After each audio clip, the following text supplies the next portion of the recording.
a supernatural, just warmth and peace just washed over me. And I was like, okay, I know you've got this. And within those next two shows, we came out up with those funds that we needed. So you want to make an impact. You're thinking about starting a business, sharing your voice. How do women do it that handle motherhood, family, and still chase after those dreams? Well, listen each week as we dive into the stories of women who know. This is Call Me CEO. Welcome back, everyone, to Call Me CEO. This is your host, Camille Walker, and here we celebrate women who are ready to step into their power, own their voice, and build a business and life that feels aligned. And today's guest is no exception to that rule. Nichole Kirk is the founder of Dear Heart Designs, a faith-based brand that is all about sparking meaningful conversation about Jesus through everyday products like apparel, jewelry, and accessories. What I love about her work is that it's not just about business, it's about impact, purpose, and about your platform standing for something even bigger. So, Nichole, thank you so much for joining us on the show today. Hi, Camille. I'm so excited to be here. Yeah. So tell us a little bit more about what inspired you to start your Dear Heart Designs.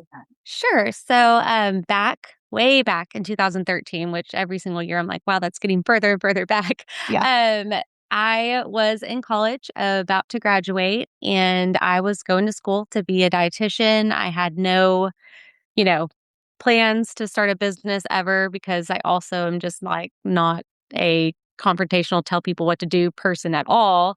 And so I never thought I'd be doing that. But me and my husband, very, tight funded for college, trying to make presents for Christmas. And so I was like, just kind of being creative, crafty. I made some presents and some bracelets, and I had a friend going on a mission trip. And I was like, oh, let me put some of these bracelets on Etsy and we'll see how many we could sell. And then, whatever we sell, I'll give to you for your mission trip. And in 24 hours, we sold over $1,000 of these bracelets, which is What? crazy. I know. I was like, I've never had this much money in my bank account in my life. What is this? And so I, thought, you know what? She just has a lot of people that love her. They're just going on there to buy these bracelets. Like, that's what this has to be. And so the next day I go and I give her, the check, and then we're walking with my husband, and I'm like, wow, that's so cool that we were able to do that. And right then, my phone goes off, and on Etsy, you have this like ka-ching sound when a sale goes off on your phone. And I look down at it, and there's this sale from somebody completely unrelated to both of us. I mean, nobody else knew this amount that I had just given her of this check. And it was across the country, and it was the exact amount of the check that I had just given her for this sale of like tons of things on our Etsy store. Wow. And so I just thought, okay, God, like, I see you, there has to be something more to this. And so ever since that moment, my husband and I just keep saying like, okay, God, what's the next thing? We just keep saying yes to the scary things, and they are extremely scary all the time. So that was back in 2013. And from there, we've, like from that moment, from just me to today, we now have 50 employees. We have several warehouses on our 10 acres and have all kinds of crazy things happening that we never thought we'd be doing. Wow. Wow. Okay. So when you first started this bracelet idea, was it something that you had inventory available to fulfill that next order that came in, or how did you handle that? Because that was probably quite the shock. Oh, gosh, yes, very shocking. And no, I was just making everything as orders came in because I didn't have the funds to stock up on inventory. I think I was like buying the supplies at like Hobby Lobby or something, you know what I mean? Just trying to get these orders out the door. They were fabric wrap bracelets too. So I'd gotten this fabric and I would just make the stamp the charm and put it on there. But yeah, they were a hit, and it was a lot of long nights trying to fulfill all of that for sure. Wow. When you first started that leap into this is a real business, what was the biggest hurdle of fear based thought that you had to overcome, and how did you do that? Oh, absolutely. I guess fear back then, I don't think that there was a lot of fear in it. I think I was just kind of blindly just being like, okay, yeah, this seems like a cool thing. I don't think the fear came till later when you start I got pregnant like a year after that. I think when you start getting a family and you start having more expenses that you actually have to care for. Like back in college, your Mhm. expenses aren't super high. So you're like, oh, this is great, extra funds. But as your family grew and you had to get a house and you have all these expenses that you have to come up with these funds for, I think is really when the fear gets to you that I have to make this amount to survive. And then that even grows. Like as you get employees, you're like, oh, I'm not just taking care of myself. I have to take care of my work family. But honestly, with my faith has truly been like a pillar in that. And I honestly don't know how a lot of business owners get by tackling that fear because it's a real thing without just trusting that we're not in full control, that, God's got a hand in this. And as long as I keep doing what feels right and what I feel like He's leading me down, then everything's going to be okay. Yeah, I love that. I actually was listening in on a it was like a business event, and the person who was presenting was talking about faith-based grounding, and he said something to the effect of, "Don't for a second question that God cares about what's happening in your business. Like, these are questions and problems that he wants to help you find solutions for, and Hmm. to think that you have to figure it out on your own is like the opposite of what we Yes. should be thinking and doing." So I think that's really cool, especially where Hmm. your brand is so faith centric. That's a really Hmm. easy crossover to be able to expand and develop it in that way. Can you think of Hmm. a time that you hit up against a roadblock or something that was really difficult that prayer helped you to overcome or that you found a solution Oh, to? yes. I remember when we were building. So we, in 2021, up until there, we were working out of like my house or maybe we were renting small studio places. And in 2021, I would drive by on the way. We live kind of outside of town in the country, and I have to drive into town into Wichita Falls. And I would drive by this tract that was for sale. It's 10 acres. And I was like, oh, it'd be so nice to have that. Like, I could just work right there. The kids go to school right here. It'd be wonderful. And I just remember being like, if you buy that, Nichole, like you buy that. Like you can't just, if it doesn't work out, like you can't just, you're not leasing it and say bye. Like that's yours. You have to sell it or do something. And I had such a peace about it. I knew exactly how much to offer, like that I felt peace with, and everything went smoothly. Up until we were building our first warehouse on it. And we had to come up like with I think it was like $30,000 out of nowhere. We had to come up with Mm, $30,000 to finish this loan. And I just remember laying in bed and we had several really big events coming up. And I just was like, anxiety was just taking me over. And I was just praying to God. I was like, God, like, I don't know how we're gonna do this. Like this, how are we gonna do this? And I just remember just like seriously, like a supernatural just warmth and peace just washed over me. And I was like, okay, I know you've got this. And within those next two shows, we came out up with those funds that we needed to pay for the end of, the warehouse, which was crazy to me to be able to come up with that within, I think we had 2 months or something to come up with this back then. And yeah, God was just so faithful. And I will never forget that feeling of just like, hey, I've got this. Like, just breathe, like, just put one foot in front of the other. I've got this. And I'm just kind of like held on to that moment ever since then, even with like the new stuff that we have coming up, just knowing that His hand is in this. It's His plan and His adventure anyway. Like, I never thought I'd be doing this and I love it, but without Him, I would have never went down this path ever. So I just keep trusting that, I'm doing the next best thing. yeah. Oh, I love that. That's really cool. And I guess let's take a few steps back of from Etsy shop bracelets to big warehouses. Hmm. How did you get to the point of building a spot where you were able to start hiring and building that business? Like, take us through some of those steps because I think for those of us listening might be like, oh, how do we go from those Hmm. bracelet sales to building warehouses, having events? How did you build from the ground up? Absolutely. I tell people all this time that bootstrapping is the best way to start a business. Like, as you're making money, just keep taking that money and putting it back into your business. Like, I know some people have to start out with, a big loan or whatever to get going, but if you can start out with small steps and slowly build, that's the most ideal thing because you're out of your house and you're in this small step and you're like, okay, I can hire a part-time high school girl that, goes to the school that my kids do and she can come work for me, which is pretty low pressure, right? It's like Mm. a few hours a week.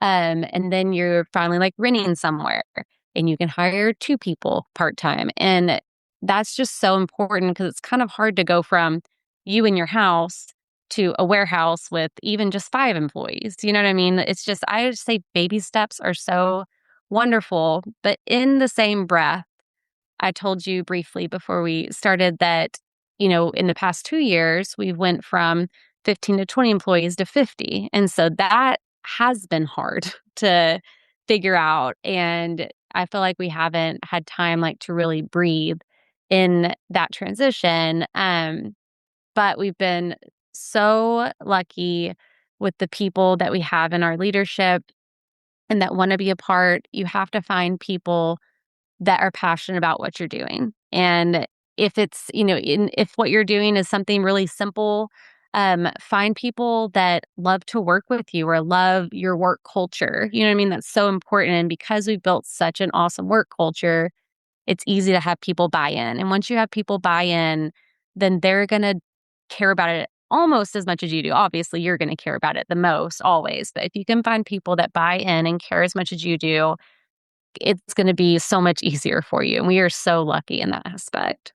Mm. That's really neat. And where your brand is centered around sparking conversations with Jesus and about him, how do you stay bold in that mission? Yeah.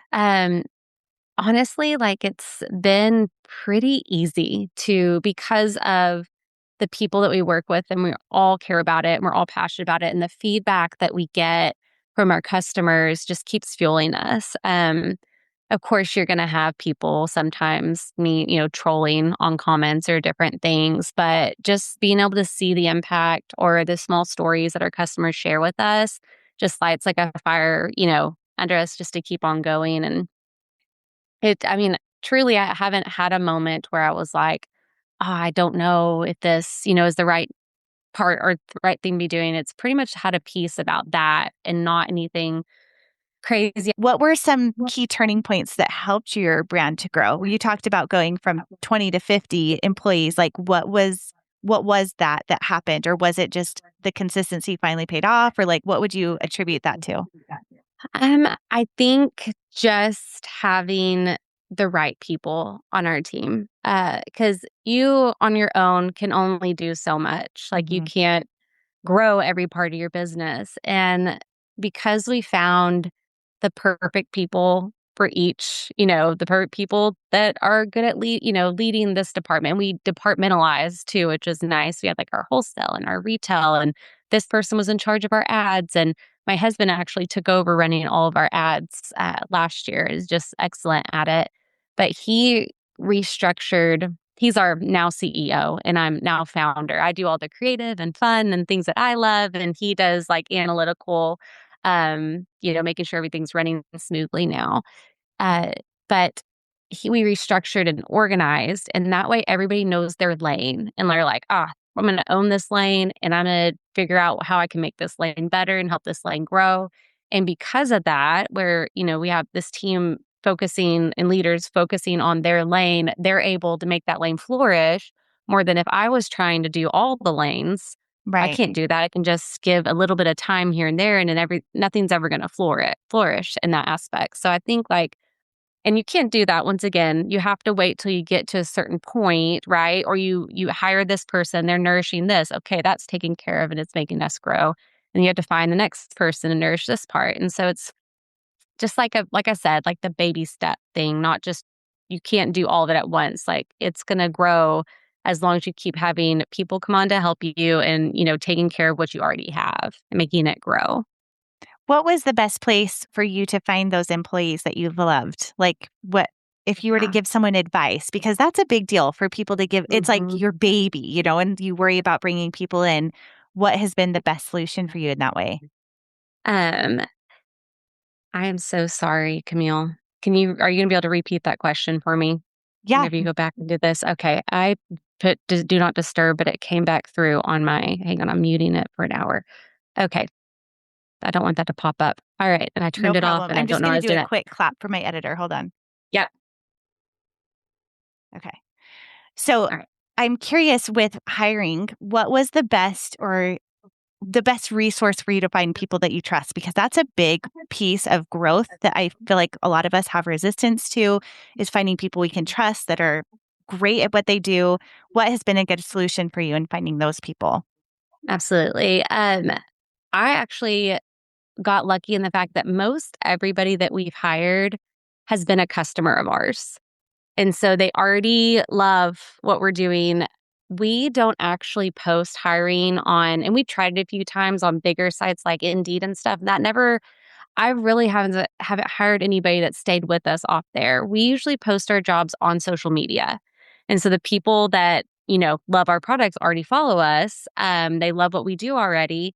And I also, for leadership, I have not hired a leadership position outside of our company. It's always who has been with us, who has proven, that they can do this or what are their gifts. That's what when somebody comes in as a lower level employee and we see that they're bought in and they tell us that they want to be a part of this, we see what their gifts are and we try to figure out, okay, these are your gifts and this is the position that we're eventually going to lead you into that we want you to take care of. And so when we did restructure this earlier this year, we sat down with each person and talked about their gifts with them and how they would best fit into the company. And that's kind of how we hire and raise our employees up. Ah, that's so cool. I wish it could Yeah. all be done that way, right? Because I everyone has know. gifts. Everyone has talents Yes. and things that they're good at. That's so cool. What an awesome Yes. way to do that. So you Thanks. mentioned that you very quickly after starting this business became a mother, and where our hmm podcast specifically speaks to motherhood and business. What are some ways that you've been able to manage your time and energy as a business owner and as a mother? Absolutely. Yeah, it's hard, right? Like it's Mhm. hard to balance that out. I just if I am having, for example, last night we're opening our brick and mortar here in the next month. And instead of, keeping, me and my husband at home with the kids, we just bring them with us. And it's good for your kids to see you working towards something. Like they need to know that like if you want to do something, like you have to work hard for it. And we also are very intentional about we're going to go to dinner. Our phones, we're not answering business messages on our phone or anything. And they see us working hard, but I also have built it to where we don't miss ball games. We don't miss field trips. We actually, for class party, I think my husband and I ran into somebody and they were like, "Oh, you have a lot going on. I didn't think that you were going to be here." And we're like, "No, like this is our top priority. Like our kids' lives and, making raising them to be good humans and to love God and to see people work hard is like our core mission in life. Of course, besides, creating conversations about Jesus. But yeah, like it's a hard balance, but we just try so hard to be intentional about it. I have three kids now. We have my youngest boy who's 5, and then a 9-year-old son, and then my daughter is 11. Wow, that's awesome to see that. And you talked about boundaries of like not answering emails and making sure that you're at different places and things. Was that hard for you to come up with boundaries? And also a piece of that is how do you create boundaries with your partner? Because now running a business with your partner, that brings in another layer of, figuring out those things. Oh, absolutely. Yeah. Sometimes me and my husband, Chris, just have to, if we've had a stressful day and we're like at home and we're kind of like short, you know what I mean? Like we had a hard day or whatever. I'm like, hey, I'm I'm being short with you because of something that happened at work. Now we got to turn off work, Nicole and Chris. We got to turn on husband and wife, Nicole and Chris. We got to put that back there and start a new thing right here. But we are so good at balancing each other out. Like if I'm having a really hard time, he's usually lifting me up and vice versa. Yeah, but boundaries are hard, especially when your business and ours just so mission based. is our life, right? Like even our life mission is the same as our business mission. So sometimes they can mix, throughout it, but we just try our best just to put that away in the evenings, spend time as a family, and then pick it back up in the morning. Yeah, I love that. Do you think that there is a belief that you've had to let go of to grow your business? Hmm. I don't think so. You probably have to be very specific with that for me to think of anything. I Like guess any like maybe. limiting beliefs that you had about like your capabilities or like Oh, where, yeah. yeah. So talk to me Oh about that. gosh. Yes. No, I feel unqualified all the time. I mean, literally just I can't believe I do what I do every day, and people are like, "Wow, I don't see how you do it," and I'm always like, "It's not me, I promise you. God's leading this way, and He's making these things happen." And I'm just trying to be a steward and just obedient and just saying, "Yes, okay, I'll do this." Even podcasting, like, being interviewed or on a screen or anything, I'm not a public speaker at all. And at the beginning of this year, or maybe it was last year, I said, "Okay, Nichole, you are going to, anytime anybody asks you to speak or anytime you're just going to say yes and you're just going to figure it out and you're going to have to just hope that God speaks through you and that you don't say anything silly because you have to do these things." And so there's been a lot with that just because I don't like a lot of attention. I'm not an attention person. And when I do get a lot of attention, I try to go hide in a corner. But yeah, that's been a really hard thing for me is public speaking, um, being a confrontational leader. You have to confront people sometimes. That's very hard for me because I just want to love everybody. And I'm one of those people that when people come in a room, I'm like, how can I make them feel comfortable? And well, when you're having a hard conversation, you can't make them feel comfortable and you're uncomfortable. Yeah, just trying to get past the things that you think that you can't do and knowing that you actually can. It's just going to be hard. Yeah. Yeah. I mean, that's very relatable. And speaking of that, you were just nominated for a Small Business Person of the Year to go to Crazy. Washington, D.C. and be a part of a national competition. What has that process been like? And how did that help you overcome some of those self doubts? Yes. So in December, had our small business center, which I think they're spread all across the nation, and different college campuses or different people. They'd emailed me and said, "Hey, we want to nominate you for this. Can you fill out this paperwork?" And I even remember being like, almost not even getting the paperwork done the deadline because it was in December, which is crazy town Crazy. for Yeah. retail Especially and retail. family. Yes. And yeah. So I like finally got it to them and it was kind of off my radar till then. And then a few weeks ago, we just got an email saying, "Hey, you won Texas Small Business Person of the Year. You're invited to Washington, D.C., where they'll pick the national Small Business Person of the Year." And I mean, we literally thought it wasn't real at first and had to vet it and Oh, make sure that it was legit. But yeah, we leave next weekend. We find out not this Sunday, but the next. I think there's like a winner and then two runner ups. But yeah, I could never have dreamt that up in my life that would ever be happening, and here it is, and I think you're supposed to prepare a speech too just in case, and that oh. is terrifying for me. Yeah. So, yeah, it's gonna be wild when we're there for sure. Oh, that's so cool. And Texas, I mean, that's a big state. So to get that Mhm. and represent the state, that's a huge deal. You should be really proud. That's Deal. awesome. Yes, our team, I'm just so proud of our team because would not be able to get that without every one of them for sure. Yeah. Oh, that's so cool. Well, I want to hear a little bit. I'm going to ask you some questions about when or if you ever considered yourself a CEO and what Call Me CEO means to you. Okay. Well, yeah, it's kind of weird whenever people do ask for your titles. Now that I was CEO up until January, but now my husband technically is CEO and I am founder above him, right? Restructuring companies. But even saying that, even founder, CEO, president, anything is such a weird thing to hear myself be called. And I actually shy away from it. I'm actually like, oh no, I'm just, doing my best.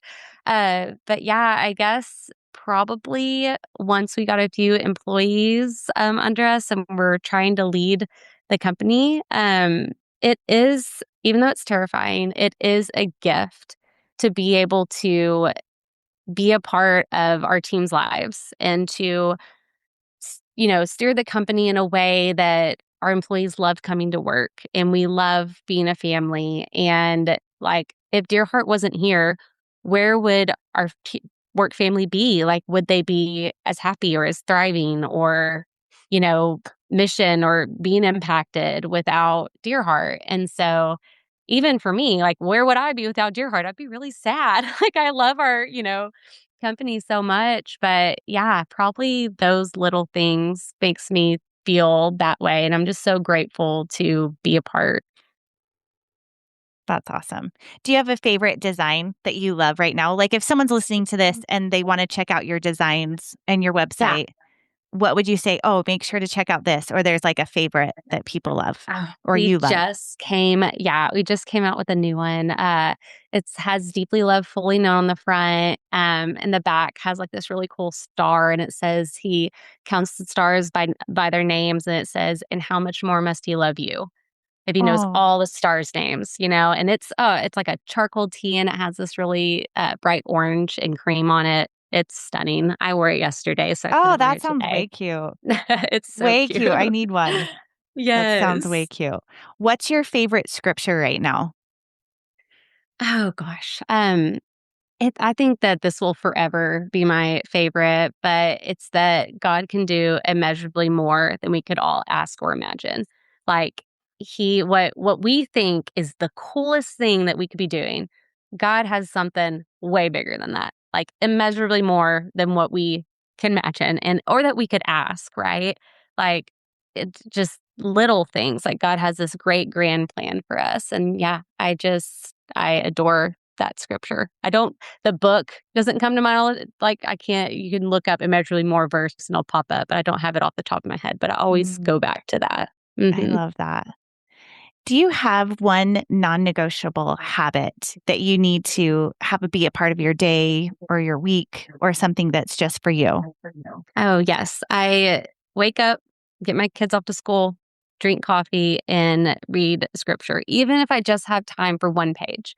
It just fills my cup enough to where I can go about my day, just having like a quiet time with me and God before all the chaos starts. Like I don't like to go just straight into the chaos. Like I just need a time with me and him before all of that starts. Mm, I love that. Yeah. Well, this has been so wonderful. If you were to tell someone who's starting out from the beginning, who's that person making the bracelet who just had this idea take off, what bit of advice would you give that person who has this idea but doesn't know if it's going to work out or not? Absolutely. Just keep, talking to God, doing the next step that you feel like you're supposed to be doing, even if it's scary. Like, pray about it, think about it, and just know that, like, you're not in control of anything. God is in control of everything, and that you just have to just surrender that, right? And just keep doing what you think you're supposed to be doing. And if it's supposed to be what you're supposed to be doing, then it's going to turn out great. And like God has a crazy, wonderful plan for your life. And you just have to trust that. Well, that's awesome. Well, this has been so wonderful. Please tell everyone, Nichole, where they can find you and look into your business and that t-shirt I need to get my hands on and exciting things you have coming up. Yeah, you can find us at www.dearheartdesigns.com and then on Instagram and Facebook at Dear Heart Co. And I think we have a TikTok too, even though I don't have a TikTok because I guess I'm getting old. But it's Dear Heart Co. as well. Perfect. Well, thank you again for sharing your story. I know it's going to help a lot of people. Thanks, Camille. It's been great. All right, everyone, thank you for tuning in. And if you have loved this episode, make sure to share it with a friend to inspire other women who are building businesses just like you. And any rating or review is always appreciated. And until next time, we'll see you later.